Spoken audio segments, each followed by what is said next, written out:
gamot ng periwinkle kasi yung trigeminal nerve pain ng mother ko. Oo. Di ba yung trigeminal nerve natin, dito yung naramdaman niya. O, di ba sinasabi mo yan sa akin Yes, dati? oo. Pero nagulat ako.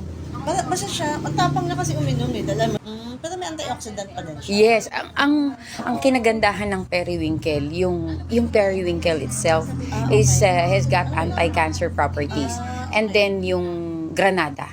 So Okay. pinagsama ko yung mga ingredients na malakas sa cancer para at least we cannot claim them to be therapeutic, but they're actually getting a lot of testimonials. So yun yung kaya yun yung sa trigemin. Diba ang tagal ko na bumibili? Sa kanya ko na muna. Sabi ko, sige, ikaw na lang muna. So tuwing morning, 60.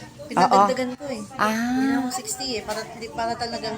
Oo, So nung ano ko nawala. kasi yung inflammation nawala. Ngayon, di ba nag-stop kami na kasi nga, nag-busy ako, lagi akong wala. So hindi na ako bumalik. Kaya sabi ko, Ito dapat, talaga.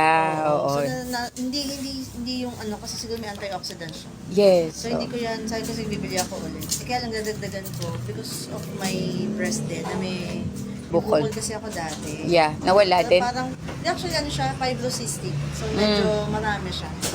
Parang nararamdaman ko na dumadami siya ulit. So, tatry ko na mag-periwinkle lang. Okay. Tapos yung sa sleep, wala namang problema sa sleep ni mami mo. Yung dati, ito yung ano niya. Pero di ko, ang na-recognize ko kasi ito. Yun mismo, Trigeminal eh. Okay. Sabi niya, bili mo na ako ulit. Sabi niya, oo, sige, dapat Yeah. magpapagod. Maraming salamat sa ating testimonial Kaya, ulit. sige. Araw-araw, yung mga testimonials natin. Meron everyday.